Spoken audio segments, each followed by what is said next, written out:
বাংলাদেশের এই অভ্যুত্থান আগামী দিনগুলোতে বিশ্বের বিভিন্ন প্রান্তে মানুষকে মুক্তি ও ন্যায় বিচারের পক্ষে দাঁড়াতে প্রেরণা যোগাবে।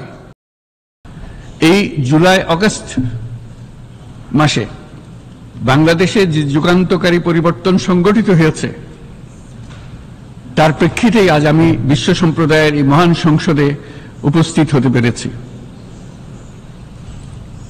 আমাদের গণমানুষের, বিশেষ করে তরুণ সমাজের অফুরন্ত শক্তি আমাদের বিদ্যমান রাষ্ট্র কাঠামো ও প্রাতিষ্ঠানিক আয়োজনগুলো আমূল রূপান্তরের এক নতুন সম্ভাবনার দ্বার উন্মোচন করেছে। আমাদের ছাত্র ও যুব সমাজের আন্দোলন প্রথম দিকে মূলত ছিল বৈষম্য বিরোধী আন্দোলন, পর্যায়ক্রমে তা গণ আন্দোলনের রূপ নিয়েছে। এরপর সারা পৃথিবী অবাক বিস্ময়ে দেখেছে কিভাবে সমগ্র বাংলাদেশের মানুষ একনায়কতন্ত্র, নিপীড়ন, বৈষম্য, অবিচার ও দুর্নীতির বিরুদ্ধে রাজপথ ও সামাজিক যোগাযোগের মাধ্যমে দৃঢ়ভাবে রুখে দাঁড়িয়েছিল। আমাদের ছাত্র জনতা তাদের অদম্য সংকল্প ও প্রত্যয়ের মাধ্যমে একটি স্বৈরাচারী ও অগণতান্ত্রিক শাসন ব্যবস্থা থেকে আমাদের মুক্তি এনে দিয়েছে। তাদের এই সংকল্পের মধ্যেই আমাদের দেশের ভবিষ্যৎ নিহিত।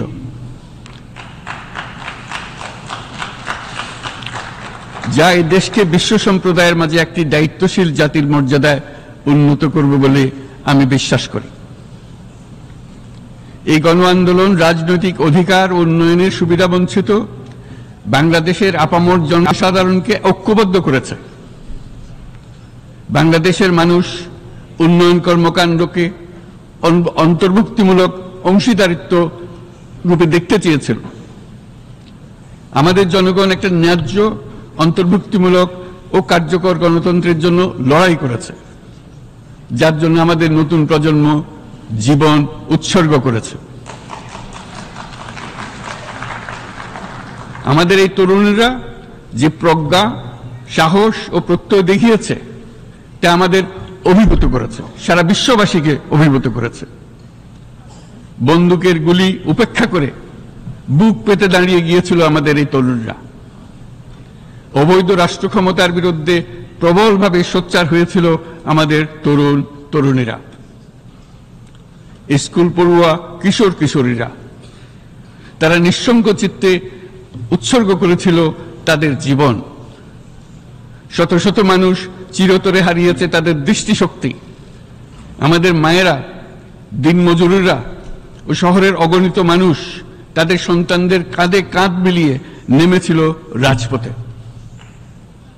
তপ্ত রোদ, বৃষ্টি, মৃত্যু ভয়কে তোয়াক্কা না করে তারা সত্য ও ন্যায়সঙ্গত আকাঙ্ক্ষার বিরুদ্ধে দীর্ঘকালব্যাপী রাষ্ট্রযন্ত্রকে পরিচালনা করার অশুভ ষড়যন্ত্রকে পরাভূত করেছিল।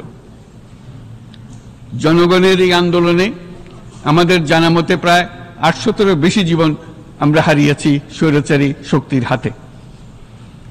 উদারনীতি, বহুত্ববাদ ও ধর্মনিরপেক্ষতার উপর মানুষের গভীর বিশ্বাস থেকেই বাংলাদেশ রাষ্ট্রের অভ্যুদয় হয়েছিল। 1971 সালে যে মূল্যবোধকে বুকে ধারণ করে আমাদের গণমানুষ যুদ্ধ করেছিল, সেই মূল্যবোধকে বহু বছর পরে আবার জেনারেশন জি, যে প্রজন্ম জি, নতুনভাবে আমাদেরকে দেখতে শিখিয়েছে। এরকমটি আমরা দেখেছিলাম 1952 সালের ভাষা আন্দোলনে, বাংলাকে মাতৃভাষা হিসেবে প্রতিষ্ঠার সময়।